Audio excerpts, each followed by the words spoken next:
जी students, तो अब हम करते हैं क्वेश्चन जो है वो नंबर 3 एक्सरसाइज 1.2। तो ये हमारा क्वेश्चन नंबर 3 है। कार्बो में जो ये कॉलम दिए गए हैं, ठीक है, ये मैंने इन कॉलम पहले लिख दिए हैं यहाँ पे A B C D और E। तो इन कॉलमों में से जो है वर्तनी कॉलम, स्केलर कॉलम और वहदानी कॉलमों की शनाख्त करें। ठीक है, सबसे पहले तो आपको पता होना चाहिए कि वर्तनी कॉलम क्या होते हैं, स्केलर कॉलम क्या होते हैं और वहदानी कॉलम क्या हैं। ठीक है जी। सबसे पहले मैं आपको बताता हूँ जी कि वर्तनी कॉलम क्या है। ठीक है, ये देखें, ये कॉलम ए है, इसमें है 4 0 0 4 2 0 0 -1 1 0 1 0 1। ठीक है जी। तो ऐसा कॉलम, ठीक है जी, ऐसा कॉलम जिसमें जो है जिसके वतन में से कम से कम एक रुकन, कम से कम एक रुकन जो है वो गैर सिफर हो और बाकी सारे के सारे अरकान उसके सिफर पर मुश्तमिल हो। ठीक है जी, ये बता रहे हैं। ये देखें, जैसे ये 4 4 है, ये 2 1 है, ये 1 1 है, ये 3 0 है, ये 5 -3 1 जमा 1 है। तो ये जो है ना इसके वतर हैं, सारे क्या हैं, इसके वतर हैं।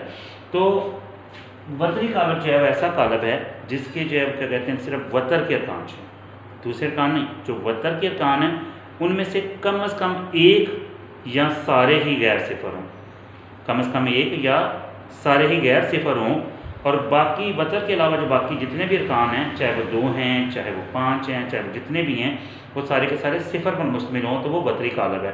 तो इस रूप से देखें हम ए को, तो इसके वतर में वतरी अरकान जो है वो 4 4 हैं, यानी गैर सिफर हैं, और बाकी सारे अरकान जो हैं वो सिफर हैं, तो ये भी वतरी कॉलम है।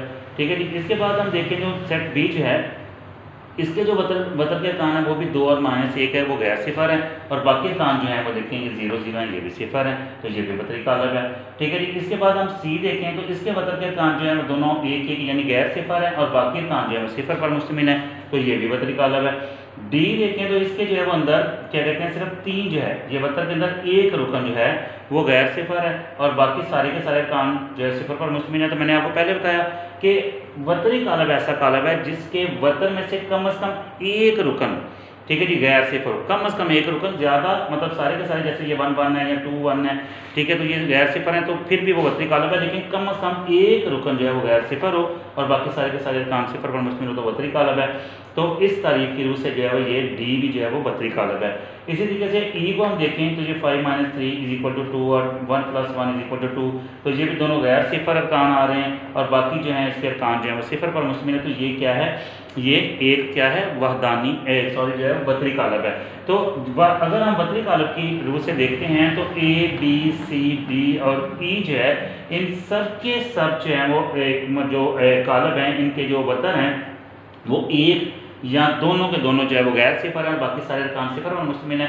तो इस तारीफ की रूह से जो है अगर हम लिखते हैं कि ये वतरी कॉलम, ठीक है, तो इसमें ये सारे के सारे यानी ए भी वतरी कॉलम है, बी भी, सी भी, डी भी और ई भी, यानी ये सारे के सारे वतरी कॉलम के लिहाज से जो है, वतरी कॉलम की रूह के लिहाज से जो है ये सारे के सारे वतरी कॉलम भी हैं। इसके बाद हम आ जाते हैं स्केलर कॉलम। स्केलर कॉलम जो है वो एक ऐसा कॉलम है जिसके वतर के अरकान 100% सेम हो। ठीक है जी, चाहे वो 1 1 हो, चाहे वो 2 2 हों, चाहे वो 3 3 हो। अगर 1 1 हो तो वो तो वहदानी कॉलम बन जाता है, ठीक है। लेकिन क्या कहते हैं दूसरा इसमें क्या है स्केलर कॉलम में, कि स्केलर कॉलम एक ऐसा कॉलम है कि जिसके वतर के अरकान जो हैं, ठीक है जी, वो 100% सेम हो। जैसे ये देखें ए है, तो इसमें वतर के अरकान जो है 4 और 4 हैं, क्या है, 4 4 हैं, और बाकी अरकान इसके जो है वो ये सिफर सिफर हैं, ठीक है। तो इसके जो है वतर के अरकान जो है 100% सेम है। तो हम कह सकते हैं कि जब हम लिखेंगे स्केलर कॉलम लिखते हैं, ठीक है जी, तो ये पहला जो हमारे पास सेट जो कॉलम ए है, इसके देखें दोनों अरकान जो है वो आमने सामने वाले 2 2 जो है 4 4 हैं, और ठीक है, इस तरह वाला सिफर सिफर है, तो ये जो है एक स्केलर कॉलम है, यानी कॉलम ए एक स्केलर कॉलम है। इसके बाद हम देखते हैं कि ये जो है बी जो है इसमें 2 है, यहाँ पे -1 है, ये 1 1 है, तो ये क्या कहते हैं दूसरा स्केलर कॉलम के लिहाज से स्केलर भी लिख सकते हैं, लेकिन क्योंकि ये 1 1 है तो ये वहदानी कॉलम होगा, ठीक है जी। ये देखें ये 3 है और यहाँ पे सिफर है, ये भी दोनों बराबर नहीं है वतर, लेकिन जब हम सेट ई को देखते हैं 5 में से 3 निकालें तो बाकी क्या बनता है 2, तो 1 को 1 में जमा करें तो 2, तो असल में ये दोनों के वतर 2 हैं, दोनों बराबर हैं, इधर भी 2 है, इधर भी 2 है, इधर भी सिफर है, इधर भी सिफर है। तो इस रूह के लिहाज से यानी ये ई भी जो है ये भी एक स्केलर कॉलम है। यानी वर्तनी कॉलम में ये पांचों आ रहे हैं, स्केलर कॉलम में ए और ई आ रहा है। और अगर हम जो है क्या कहते हैं इसके बाद आता है हमारे पास वहदानी कॉलम, तो वहदानी कॉलम को जब हम देखें तो ऐसा आपने ये पहले भी पढ़ा है कि वहदानी कॉलम ऐसा कॉलम जिसके जो है वतर के अरकान जो है वो एक एक पर मुश्तमिल हों, ठीक है, यानी वाहिद वाहिद हों, और बाकी अरकान जो है वो क्या कहते हैं दूसरा वो कोई भी हो सकते हैं, सिफर भी हो सकते हैं या कोई और भी हो सकते हैं, तो वो वहदानी कॉलम कहलाता है। तो इस रूप से जो है वो कॉलम सी जो है हमारा वो क्या कहते हैं वहदानी कॉलम है। ठीक है जी, उम्मीद है कि आपको जो है ये क्वेश्चन भी बड़े अच्छे तरीके से समझ आ चुकी होगी। आप इसको नोट कर लें और फिर मैं इससे जो है वो आगे वाला आपको क्वेश्चन जो है वो करवाता हूँ।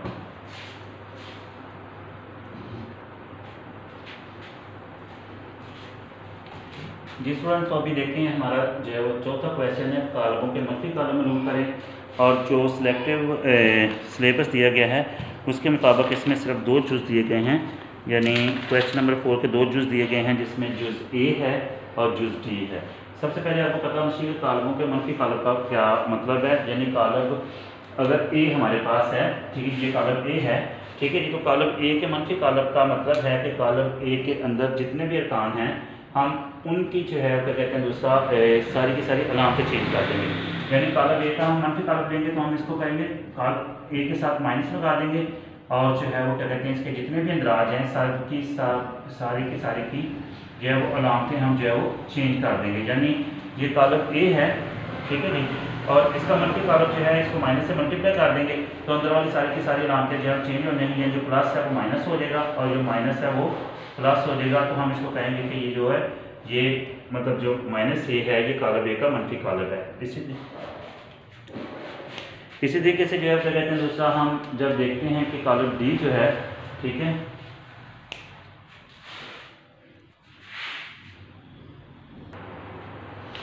तो इस तरीके से बच्चों क्या कहते हैं जब हम कॉलम डी का जो है क्या कहते हैं दूसरा मनफी कॉलम लेंगे तो हम इसको माइनस से मल्टीप्लाई कर देंगे, तो जो डी के अंदर के अरकान हैं उनकी सबकी अलामतें जो है वो चेंज हो जाएंगी।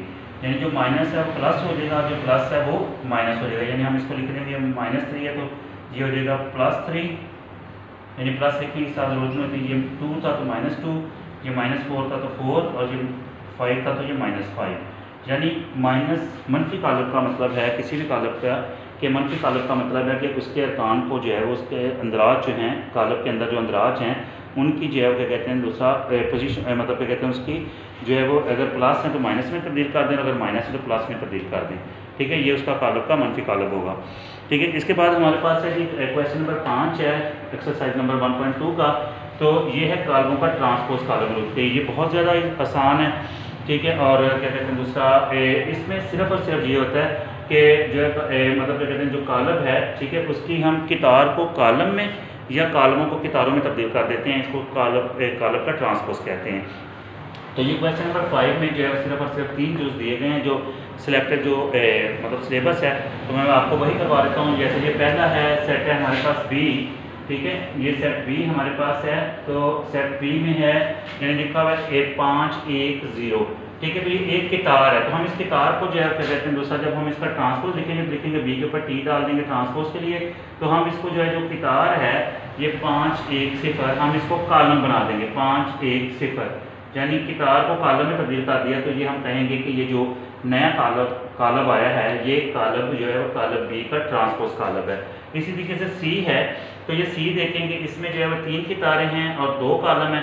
अब हम इसको जो है वो क्या कहते हैं 3 को जो है वो क्या कहते हैं दूसरा मतलब 3 इसमें बन रहे हैं, जो है 2 कॉलम बन रहे हैं 3 कितारें, तो हम इस कॉलम को कितार बना देंगे या इस कितार को कॉलम बना देंगे। यानी ये देखें ये 1 2 3 लिखा है ना, ऐसे ऊपर से नीचे को 1 2 3 कॉलम की शक्ल में, तो हम इसको किताब की शक्ल में लिख देंगे 1 2 3। अब ये दूसरा कॉलम है हमारे पास 2 -1 0, हम इसको जो है किताब की शक्ल में लिख देंगे दूसरे कॉलम को भी, ये 2 -1 और 0, ठीक है जी, और ये सेट सी का था यानी कॉलम सी का था, तो इसके ऊपर टी डाल देंगे, तो हम कहेंगे कि सी ये जो नया आने वाला कॉलम है जिसको हमने जो है इसके कॉलमों को कितारों में या कितारों को कॉलमों में बना दिया है, ठीक है जी, तो चेंज कर दिया, तो ये सी का जो नया आने वाला जो ये कॉलम है ये कॉलम सी का ट्रांसपोज कॉलम है। इसी तरीके से हमारे पास जो है ई है, तो इसकी देखें जो है ये जो कितार है इसको हम कॉलम बना देंगे या इस कॉलम को कितार बना देंगे, ठीक है, तो मैं इधर लिखता हूँ ई का ट्रांसपोज हम लेंगे, तो ये देखें ये 2 4 ये कॉलम है इसका, तो मैं इसको कितार बना दूंगा, मैं लिख दूंगा कितार की शक्ल में 2 - 4। इसमें जो रकमें हैं जो इनके साथ अलामत हैं वो चेंज नहीं होंगी, प्लस है तो प्लस ही रहेगा, माइनस है तो माइनस ही रहेगा। सिर्फ कॉलम को जो है क्या कहते हैं कितार या कितार को कॉलम में चेंज करना है। दूसरा कॉलम हमारे पास है 3 5, तो मैं इसको लिख दूंगा कितार बनाकर 3 और 5। तो ये जो है ये हमारे पास जो है हम कह सकते हैं कि जो नया आने वाला कॉलम है ये कॉलम ए का ट्रांसपोज कॉलम है। ठीक है, उम्मीद है कि आप लोगों को जो है ये मतलब क्वेश्चन बड़े अच्छे तरीके से समझ आ चुकी होगी। तो इसके बाद जो है इस एक्सरसाइज का जो है वो सबसे इंपॉर्टेंट क्वेश्चन भी है, क्वेश्चन नंबर 6 अभी हम वो करेंगे। पहले आप लोग जो है इस क्वेश्चन को अच्छे तरीके से नोट कर लें।